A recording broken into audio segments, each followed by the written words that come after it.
Acara fasilitasi workshop pengadaan barang dan jasa pemerintah dan pengelolaan keuangan daerah dibuka Kepala UP4B diwakili Deputi 2 UP4B Bagus Ekodanto.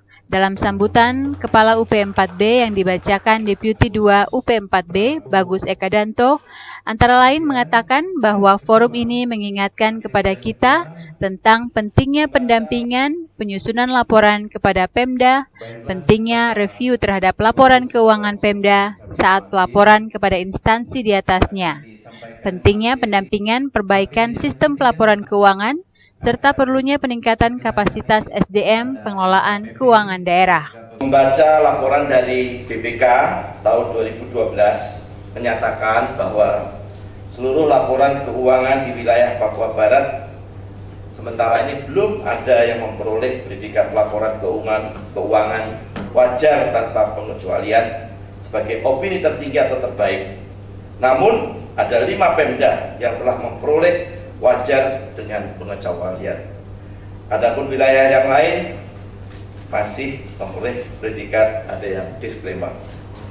Ini menandakan bahwa pengelolaan keuangan pemerintah daerah perlu diperbaiki dan dibenahi dengan mengikuti kaidah dan aturan pengelolaan keuangan yang sesuai dengan aturan perundang-undangan. Mengakhiri sambutan, Kepala UP4B Bambang Darmono yang dibacakan Bagus Ekodanto menghimbau kepada seluruh pimpinan daerah bahwa dalam pengelolaan keuangan daerah perlu menunjukkan performance yang wajar, bahkan tanpa pengecualian kepada seluruh SKPD. Selain itu, berharap dapat mensosialisasikan dan menerapkan reward atau punishment terhadap pengelolaan keuangan daerah. Juga berharap sekiranya di akhir masa tugas UP4B akhir tahun 2014 ini dapat menanamkan fondasi pengelolaan keuangan daerah melalui pengembangan kapasitas kelembagaan pemerintah daerah.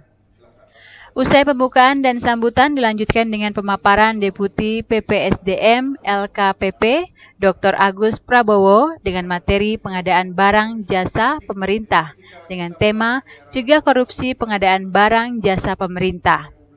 Dr. Agus Prabowo di hadapan peserta menjelaskan bahwa ketika kita memasuki reformasi tahun 1998, Republik Indonesia ini berubah total.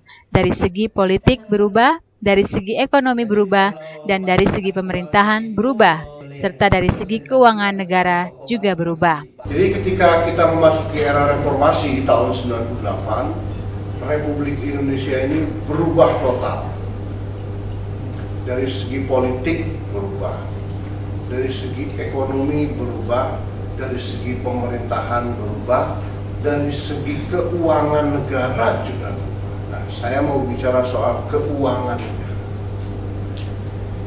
Di awal reformasi itu yang namanya keuangan negara, yang direform itu sisi pemasukannya, revenue. Waktu itu ada aturan yang pajak yang baru, bea cukai baru, ada PP migas waktu itu, macam-macam sehingga perolehan negara ini menjadi semakin besar. Dulu tahun 99 atau 2000 APBN kita itu hanya 300 triliun. Sekarang sudah 1.200 triliun. Loncat 4 kali lipat. Dalam tempo kurang lebih 10 sampai 12 tahun. Selesai atau sudah didahului oleh revenue, sekarang bagian pengeluarannya yang harus direformasi. Yang namanya sisi pengeluaran negara itu macam-macam. Ada untuk belanja pegawai, untuk gaji, upah, honor, dan sebagainya. Ada untuk subsidi, bahan bakar, listrik, pupuk. Ada untuk bayar utang. Ada untuk alokasi kepada daerah, bagi hasil, dan sebagainya. Sebagian diantaranya ada belanja modal.